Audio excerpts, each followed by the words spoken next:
नमस्ते बहनों, प्रज्ञान academy MP में आपका स्वागत है। कैसे हैं आप सब? उम्मीद करते हैं आप सब अच्छी होंगी और लगातार अपनी पढ़ाई कर रही होंगी।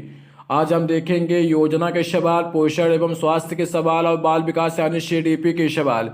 इस वीडियो के माध्यम से ये मॉडल पेपर है, मॉडल पेपर नंबर 3 है। इससे पहले 2 वीडियो अपलोड कर दी गई है। अगर आपने उसको ना देखा हो तो उन 2 मॉडल पेपर को भी देख लीजिएगा। 10 मॉडल पेपर कराएंगे, जिससे आपका इसी प्रकार का पेपर आपके पेपर वाले दिन देखने को आपको मिलेगा। आज का टॉपिक है योजना, पोषण एवं स्वास्थ्य और बाल विकास और सीडीपी। इसलिए वीडियो को पूरा देखिए और इन तीनों टॉपिक को पूरी तरह से कंप्लीट कवर कर लीजिए, जिससे आपको दोबारा पढ़ने की इन टॉपिक को आवश्यकता न पड़े। इन वीडियो को पूरा देखने से आपका रिवीजन आसानी से हो जाएगा। अगर आप चैनल में पहली बार हैं तो चैनल को सब्सक्राइब कर लीजिए। प्रज्ञान अकेडमी एमपी को सब्सक्राइब जरूर कर लीजिए।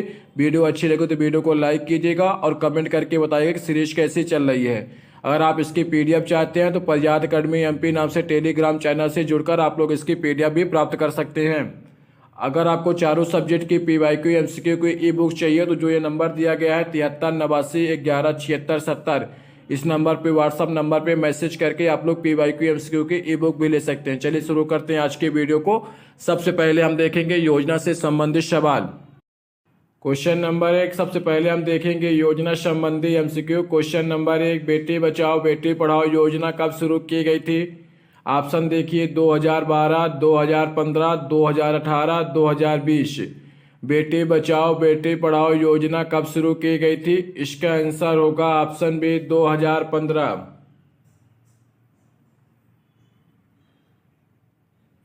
क्वेश्चन नंबर 2, प्रधानमंत्री मातृ वंदना योजना किस उद्देश्य के लिए शुरू की गई है? महिलाओं को आत्मनिर्भर बनाने के लिए, गर्भवती एवं स्तनपान कराने वाली माताओं को वित्तीय सहायता देने के लिए, शिशु मृत्यु दर घटाने के लिए या ग्रामीण क्षेत्रों में पोषण सुधारने के लिए? प्रधानमंत्री मातृ वंदना योजना किस उद्देश्य के लिए शुरू की गई है? इसका आंसर होगा ऑप्शन बी, गर्भवती एवं स्तनपान कराने वाली माताओं को वित्तीय सहायता देने के लिए, ऑप्शन बी। क्वेश्चन नंबर 3, राष्ट्रीय पोषण मिशन का मुख्य उद्देश्य क्या है? गर्भवती महिलाओं को स्वास्थ्य सेवाएं देना, देश में कुपोषण की दर को कम करना, आंगनबाड़ी केंद्रों की संख्या बढ़ाना या शिशु मृत्यु दर को नियंत्रित करना? राष्ट्रीय पोषण मिशन का मुख्य उद्देश्य क्या है? इसका आंसर होगा ऑप्शन बी, देश में कुपोषण की दर को कम करना, option B. Question number 4, Sukanya Samriddhi Yojana किस योजना का हिस्सा है? Digital India, skill India, Beti Bachao Beti Padhao या आयुष्मान भारत? सुकन्या समृद्धि योजना किस योजना का हिस्सा है? इसका आंसर होगा ऑप्शन सी, बेटी बचाओ और बेटी पढ़ाओ।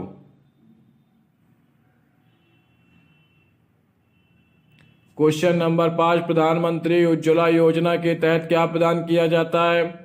मुफ्त शिक्षा, निःशुल्क स्वास्थ्य बीमा, बीपीएल परिवारों को मुफ्त एलपीजी कनेक्शन या महिलाओं को मुफ्त सिलाई मशीन? प्रधानमंत्री उज्ज्वला योजना के तहत क्या प्रदान किया जाता है? इसका आंसर होगा ऑप्शन सी, बीपीएल परिवारों को मुफ्त एलपीजी का connection, option C.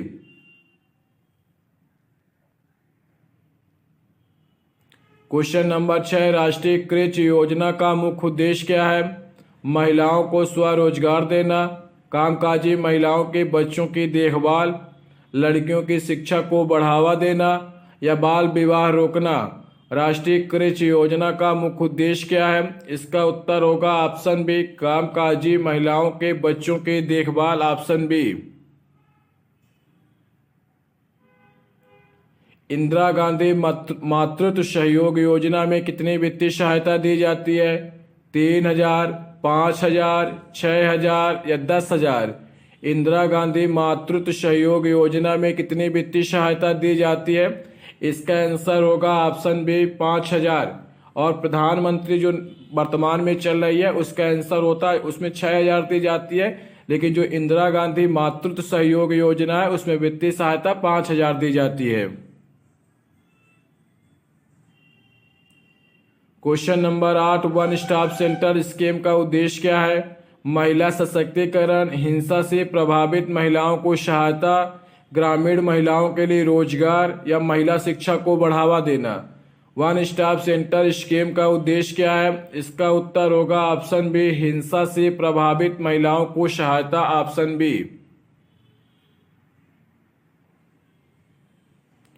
Question number 9, प्रधानमंत्री जन आरोग्य योजना के तहत गरीब परिवारों को कितनी स्वास्थ्य बीमा राशि दी जाती है? 2 लाख, 3 लाख, 5 लाख या 10 लाख? प्रधानमंत्री जन आरोग्य योजना के तहत गरीब परिवारों को कितनी स्वास्थ्य बीमा राशि दी जाती है? इसका आंसर होगा ऑप्शन सी, 5 लाख रुपए। क्वेश्चन नंबर 10, राष्ट्रीय किशोर स्वास्थ्य कार्यक्रम का मुख्य उद्देश्य क्या है? बच्चों को स्वास्थ्य सेवाएं देना, किशोरों के स्वास्थ्य और पोषण में सुधार या गर्भवती महिलाओं को वित्तीय सहायता या बाल मजदूरी को रोकना। राष्ट्रीय किशोर स्वास्थ्य कार्यक्रम का मुख्य उद्देश्य क्या है? इसका आंसर होगा ऑप्शन बी, किशोरों के स्वास्थ्य और पोषण में सुधार। क्वेश्चन नंबर 11, मिशन शक्ति योजना किससे संबंधित है? महिला सुरक्षा और सशक्तिकरण, बच्चों का टीकाकरण, गरीबों के लिए आवास या कृषि में सुधार? मिशन शक्ति योजना किससे संबंधित है? इसका उत्तर होगा ऑप्शन ए, महिला सुरक्षा और सशक्तिकरण। क्वेश्चन नंबर 12, लक्ष्मी लाडली योजना का मुख्य उद्देश्य क्या है? लड़कियों की शिक्षा को बढ़ावा देना, महिलाओं को कौशल में प्रशिक्षण देना या विधवाओं को वित्तीय सहायता देना या ग्रामीण महिलाओं को ऋण देना? लक्ष्मी लाडली योजना का मुख्य उद्देश्य क्या है? इसका उत्तर होगा ऑप्शन ए, लड़कियों की शिक्षा को बढ़ावा देना। क्वेश्चन नंबर 13, राष्ट्रीय ग्रामीण स्वास्थ्य मिशन का मुख्य उद्देश्य क्या है? ग्रामीण स्वास्थ्य सेवाओं में सुधार, शहरी गरीबों को चिकित्सा की सुविधा देना, चिकित्सा उपकरणों की आपूर्ति या टीकाकरण को अनिवार्य बनाना। राष्ट्रीय ग्रामीण स्वास्थ्य मिशन का मुख्य उद्देश्य क्या है? इसका आंसर होगा ऑप्शन ए, ग्रामीण स्वास्थ्य सेवाओं में सुधार, ऑप्शन 1। क्वेश्चन नंबर 14, समर्थ योजना का उद्देश्य क्या है? महिलाओं को डिजिटल साक्षर बनाना, हस्तशिल्प क्षेत्रों में महिलाओं को प्रशिक्षण देना, बाल श्रम को रोकना या कुपोषण को कम करना। समर्थ योजना का उद्देश्य क्या है? इसका आंसर होगा ऑप्शन बी, हस्तशिल्प क्षेत्र में महिलाओं को प्रशिक्षण देना, ऑप्शन बी। क्वेश्चन नंबर 15, प्रधानमंत्री ग्रामीण डिजिटल साक्षरता अभियान का लक्ष्य क्या है? ग्रामीण क्षेत्रों में डिजिटल शिक्षा को बढ़ावा देना, बच्चों को मुफ्त शिक्षा देना, महिला उद्यमियों को सहायता देना या शहरी गरीबों को इंटरनेट की सुविधा देना। प्रधानमंत्री ग्रामीण डिजिटल साक्षरता अभियान का लक्ष्य क्या है? इसका आंसर होगा ऑप्शन ए, ग्रामीण क्षेत्रों में डिजिटल शिक्षा को बढ़ावा देना। क्वेश्चन नंबर 16, निर्भया फंड का उपयोग किसके लिए किया जाता है? महिलाओं की सुरक्षा और सहायता के लिए, बाल मजदूरी रोकने के लिए, गर्भवती महिलाओं के पोषण के लिए या वृद्ध महिलाओं को पेंशन देने के लिए। निर्भया फंड का उपयोग किसके लिए किया जाता है? इसका आंसर होगा ऑप्शन ए, महिलाओं की सुरक्षा और सहायता के लिए। क्वेश्चन नंबर 17, महिला ई हाट किस योजना का हिस्सा है? स्टार्टअप इंडिया, डिजिटल इंडिया, महिला सशक्तिकरण, मेक इन इंडिया। महिला ई हाट किस योजना का हिस्सा है? इसका आंसर होगा ऑप्शन सी, महिला सशक्तिकरण। क्वेश्चन नंबर 18, स्वाधार गृह योजना का उद्देश्य क्या है? वृद्ध महिलाओं को आश्रय देना, जरूरतमंद महिलाओं को आश्रय और सहायता देना, बाल श्रम को रोकना या गरीब महिलाओं के लिए मुफ्त स्वास्थ्य सेवा। स्वाधार गृह योजना का उद्देश्य क्या है? इसका आंसर होगा ऑप्शन बी, जरूरतमंद महिलाओं को आश्रय और सहायता देना। संपर्क पोर्टल किससे संबंधित है? घरेलू हिंसा पीड़ितों की मदद, महिला उद्यमियों के लिए सहायता, कामकाजी महिलाओं के लिए हेल्पलाइन या पोषण और आंगनबाड़ी सेवाओं की जानकारी। संपर्क पोर्टल किससे संबंधित है? इसका आंसर होगा ऑप्शन डी, पोषण और आंगनबाड़ी सेवाओं की जानकारी। क्वेश्चन नंबर 20, प्रधानमंत्री सुरक्षा बीमा योजना का उद्देश्य क्या है? महिलाओं के लिए मुफ्त शिक्षा, गरीबों को स्वास्थ्य बीमा देना, दुर्घटना बीमा प्रदान करना या गर्भवती महिलाओं के लिए वित्तीय सहायता। प्रधानमंत्री सुरक्षा बीमा योजना का उद्देश्य क्या है? इसका उत्तर होगा ऑप्शन सी, दुर्घटना बीमा प्रदान करना। योजना से संबंधित 20 सवाल महत्वपूर्ण सवाल करा दिए गए हैं। इससे अगर आपने वीडियो अच्छी लगी हो तो वीडियो को लाइक कर लीजिए और अगर चैनल में पहली बार चैनल को सब्सक्राइब कर लीजिए। अब हम देखेंगे CDP यानी बाल विकास के सवाल। उसके तहत एक आपका टॉपिक है वृद्धि और विकास, उससे संबंधित सवाल देखते हैं। क्वेश्चन नंबर 1, वृद्धि यानी ग्रोथ और विकास यानी डेवलपमेंट में क्या अंतर है? ऑप्शन देखिए, वृद्धि मात्रात्मक होती है जबकि विकास गुणात्मक होता है। वृद्धि और विकास समान अर्थ रखते हैं।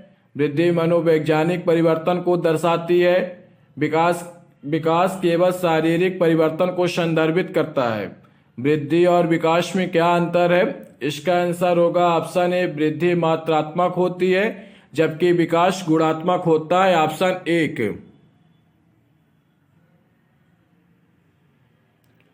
क्वेश्चन नंबर 2, बाल विकास में संवेगात्मक विकास यानी इमोशनल डेवलपमेंट किससे संबंधित होता है? मानसिक क्षमता से, भावनाओं और उनकी अभिव्यक्ति से, मांसपेशियों के विकास से या भाषा के विकास से। बाल विकास में संवेगात्मक विकास किससे संबंधित होता है? इसका आंसर होगा ऑप्शन बी, भावनाओं और उनकी अभिव्यक्ति से। Option B.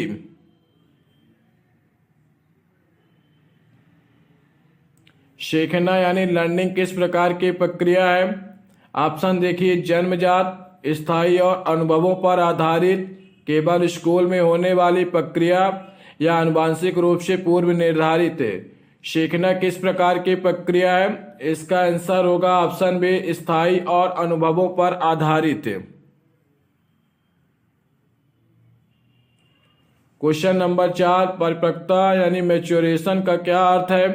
पर्यावरणीय प्रभावों के कारण होने वाले परिवर्तन, केवल शारीरिक विकास, आनुवांशिक रूप से नियंत्रित विकास की प्रक्रिया या शिक्षा से प्राप्त ज्ञान। परिपक्वता का क्या अर्थ है? इसका आंसर होगा ऑप्शन सी, आनुवांशिक रूप से नियंत्रित विकास की प्रक्रिया।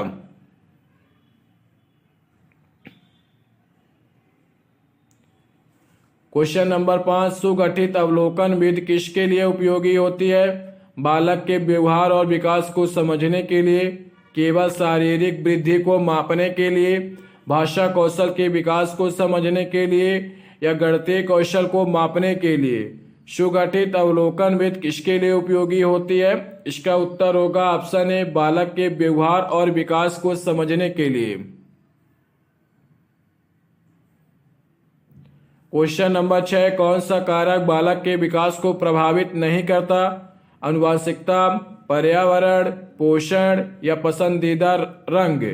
कौन सा कारक बालक के विकास को प्रभावित नहीं करता?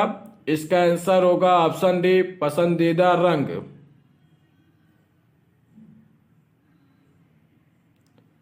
क्वेश्चन नंबर 7, पियाजे यानी जीन पियाजे के अनुसार संज्ञानात्मक विकास का पहला चरण कौन सा है? औपचारिक संक्रियात्मक चरण, पूर्व संक्रियात्मक चरण, संवेदी गंत्यात्मक चरण या ठोस संक्रियात्मक चरण। पियाजे के अनुसार संज्ञानात्मक विकास का पहला चरण कौन सा है? इसका आंसर होगा ऑप्शन सी, संवेदी गंत्यात्मक चरण। क्वेश्चन नंबर 8, सुसंगत के सिद्धांत किससे संबंधित है? ऑप्शन देखिए, सामाजिक विकास, मानसिक संतुलन, संज्ञानात्मक विकास या नैतिक विकास। सुसंगत के सिद्धांत किससे संबंधित है? इसका उत्तर होगा ऑप्शन सी, संज्ञानात्मक विकास। क्वेश्चन नंबर 9, क्रॉस सेक्शनल अध्ययन का उद्देश्य क्या होता है? एक ही व्यक्ति का विभिन्न अवस्थाओं में अध्ययन करना, विभिन्न व्यक्तियों का एक ही समय पर अध्ययन करना, केवल आनुवांशिक कारकों का अध्ययन करना, केवल भाषा विकास का अध्ययन करना।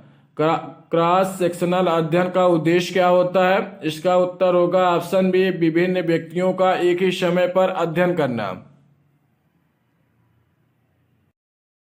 विकास का सिद्धांत किसके द्वारा प्रतिपादित किया गया था?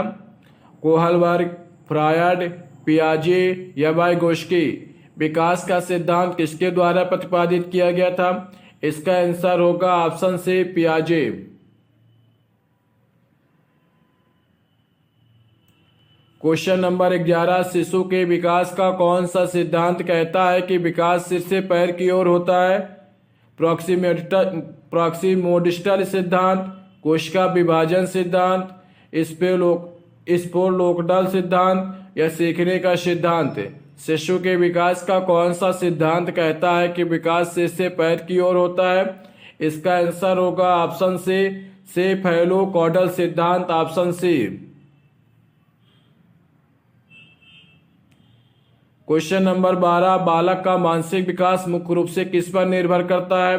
केवल आनुवंशिकता पर, केवल पर्यावरण पर, आनुवंशिकता और पर्यावरण दोनों पर, केवल शिक्षक के शिक्षा पद्धति पर। बालक का मानसिक विकास मुख्य रूप से किस पर निर्भर करता है? इसका आंसर होगा ऑप्शन सी आनुवंशिकता और पर्यावरण दोनों पर।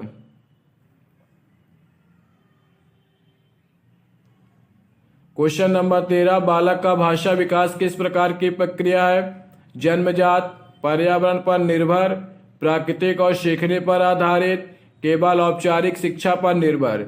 बालक का भाषा विकास किस प्रकार की प्रक्रिया है? इसका आंसर होगा ऑप्शन सी प्राकृतिक और सीखने पर आधारित।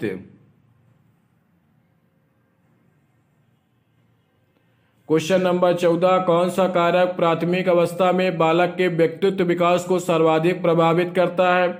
माता पिता और पारिवारिक वातावरण, शिक्षक की शिक्षण पद्धति, खेल और मनोरंजन या विद्यालय की सुविधाएं। कौन सा कारक प्राथमिक अवस्था में बालक के व्यक्तित्व विकास को सर्वाधिक प्रभावित करता है? इसका आंसर होगा ऑप्शन ए माता पिता और पारिवारिक वातावरण। क्वेश्चन नंबर 15, बालक की वृद्धि और विकास में सबसे महत्वपूर्ण अवधि कौन सी होती है?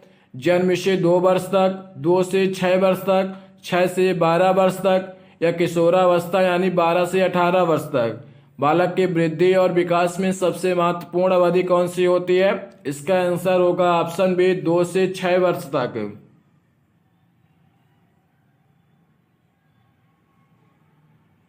क्वेश्चन नंबर 16, बाल विकास में सामाजिकरण किसे दर्शाता है? ऑप्शन देखिए, समाज में रहने के लिए आवश्यक मूल्यों, आदतों और व्यवहारों पर अधिग्रहण, केवल परिवार से सीखी गई आदतें, स्कूल में प्राप्त ज्ञान या मानसिक विकास की प्रक्रिया।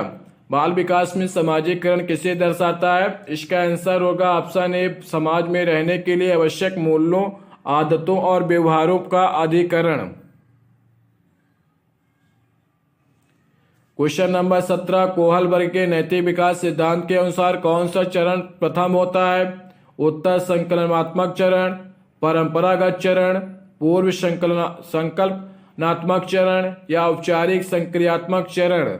कोहल वर्ग के नैतिक विकास सिद्धांत के अनुसार कौन सा चरण प्रथम होता है? इसका उत्तर होगा ऑप्शन सी पूर्व संकल्पनात्मक चरण, ऑप्शन सी।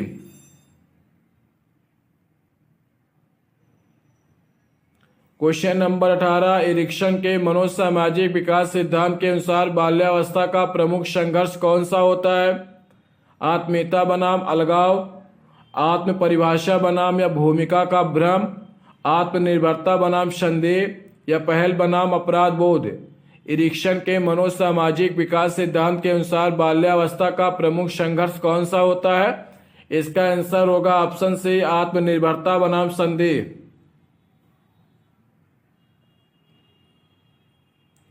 आसन्न विकास का क्षेत्र यानी जोन ऑफ प्रोक्सिमल डेवलपमेंट यानी जेडपीडी का सिद्धांत किसने प्रतिपादित किया? ऑप्शन देखिए, पियाजे, वाइगोस्की, स्कैनर या थॉर्नडाइक। आसन्न विकास का क्षेत्र यानी का सिद्धांत किसने प्रतिपादित किया? इसका आंसर होगा option B Vygotsky. Question number 20, बच्चों में आत्मधारणा विकसित होने में कौन सा प्रमुख कारक योगदान देता है? शारीरिक विकास, माता पिता और शिक्षकों के प्रतिक्रियाएं, खेल कूद या केवल औपचारिक शिक्षा। बच्चों में आत्मधारणा विकसित होने में कौन सा प्रमुख कारक योगदान देता है? इसका आंसर होगा ऑप्शन बी माता पिता और शिक्षकों की प्रतिक्रियाएं। ये बेस सवाल हमने CDP के यानी करा दिए। वृद्धि और विकास में जो सवाल बनते हैं वो करा दिए। इसके बाद आपको वृद्धि और विकास वाला टॉपिक पढ़ने की आवश्यकता नहीं है।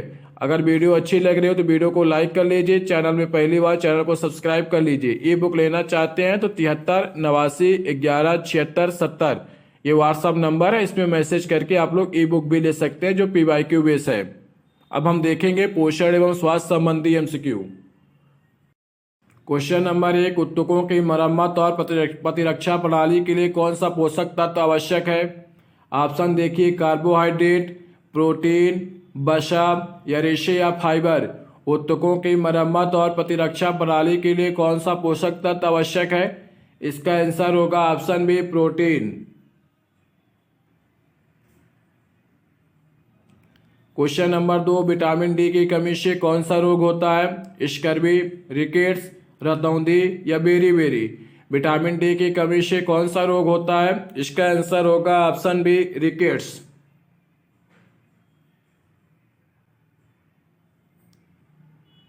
क्वेश्चन नंबर 3, भारत में पोषण अभियान किस पर केंद्रित है?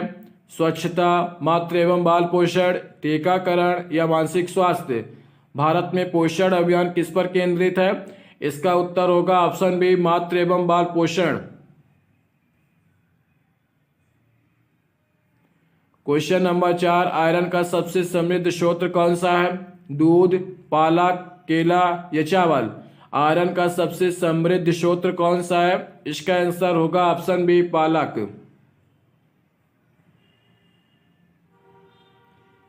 क्वेश्चन नंबर 5, एनीमिया मुख्य रूप से किसके कमी के कारण होता है? कैल्शियम, आयरन, विटामिन सी या आयोडीन। एनीमिया मुख्य रूप से किसकी कमी के कारण होता है? इसका उत्तर होगा option B, iron.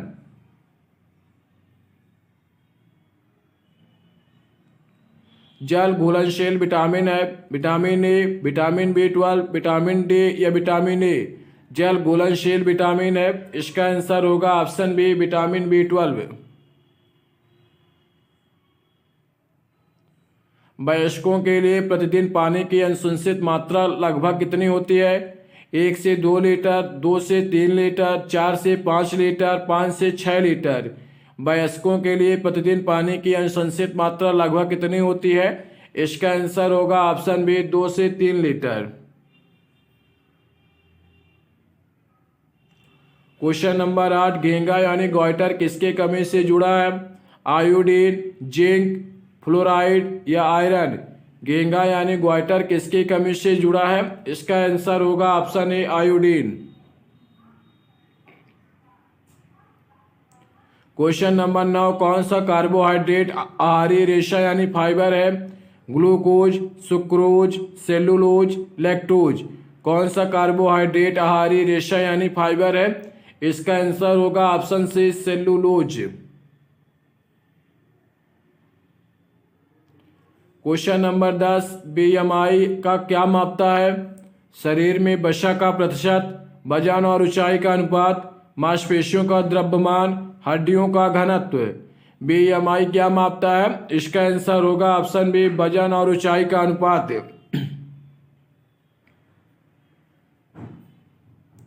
Question number 11, vitamin के किसके लिए महत्वपूर्ण है? रक्त का थक्का बनना, हड्डियों का स्वास्थ्य, दृष्टि या प्रतिरक्षा। विटामिन के किसके लिए महत्वपूर्ण है? इसका आंसर होगा ऑप्शन ए, रक्त का थक्का बनना। शरीर के लिए प्राथमिक ऊर्जा स्रोत है? प्रोटीन, वसा, कार्बोहाइड्रेट या विटामिन। शरीर के लिए प्राथमिक ऊर्जा स्रोत है। 12 का आंसर क्या होगा? कमेंट करके बताइएगा। आंसर जरूर कमेंट करके बताइएगा। 12 का आंसर क्या होगा? रतौंधी किसकी कमी से होती है? Vitamin A, vitamin C, calcium, iron. रतौंधी किसकी कमी से होती है? इसका आंसर होगा option A, vitamin A.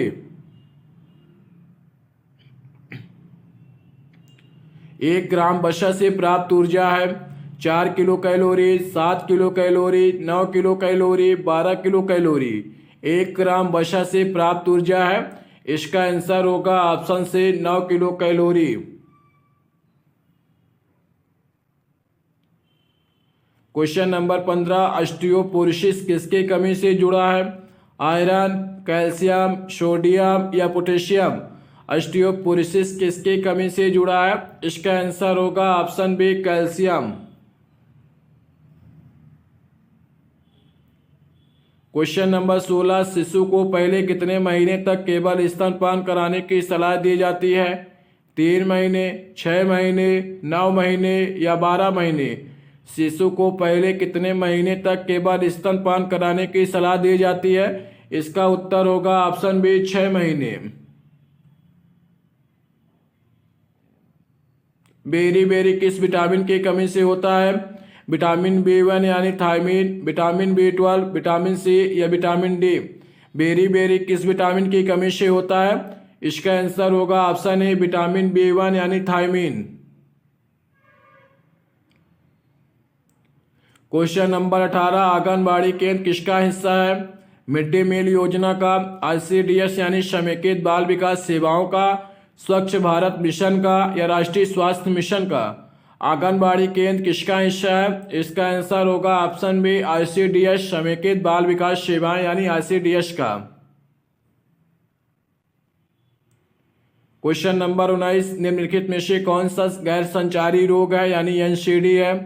TB, मधुमेह, मलेरिया या हैजा। निम्न में से कौन सा गैर संचारी रोग है? इसका उत्तर होगा ऑप्शन बी मधुमेह। आज का अंतिम सवाल देखिए, एनीमिया मुक्त भारत का उद्देश्य है कुपोषण कम करना, पोलियो का उन्मूलन, एनीमिया से लड़ना या स्वच्छता को सुधारना। एनीमिया मुक्त भारत का उद्देश्य है, इसका उत्तर होगा ऑप्शन सी एनीमिया से लड़ना। ये 20 सवाल करा दिए गए हैं। आज के वीडियो में हमने देखा योजना से संबंधित MCQ, CDP में वृद्धि और विकास से संबंधित सवाल, पोषण एवं स्वास्थ्य से संबंधित सवाल, जिससे आपका ये 3 सब्जेक्ट पूरी तरह से कवर हो रहे हैं। अगर आपको ये सीरीज अच्छी लग रही हो तो वीडियो में कमेंट करिएगा कि सर सीरीज बहुत अच्छी है, इसे लगातार करिए और वीडियो को लाइक कर दीजिएगा, चैनल को सब्सक्राइब कर लीजिए। अगर आप इसकी PDF चाहते हैं तो प्रजात अकेडमी MP नाम से टेलीग्राम चैनल है, वहां से जुड़कर आप लोग इसकी PDF प्राप्त कर सकते हैं। ई बुक लेने के लिए 73 89 11 76 70 इस नंबर पे मैसेज करके आप लोग ई बुक को ले सकते हैं। वीडियो को लाइक कर लीजिए। चलिए मिलते हैं कल अगले वीडियो में, तब तक अपना ध्यान रखिए और लगातार पढ़ते रहिए। धन्यवाद।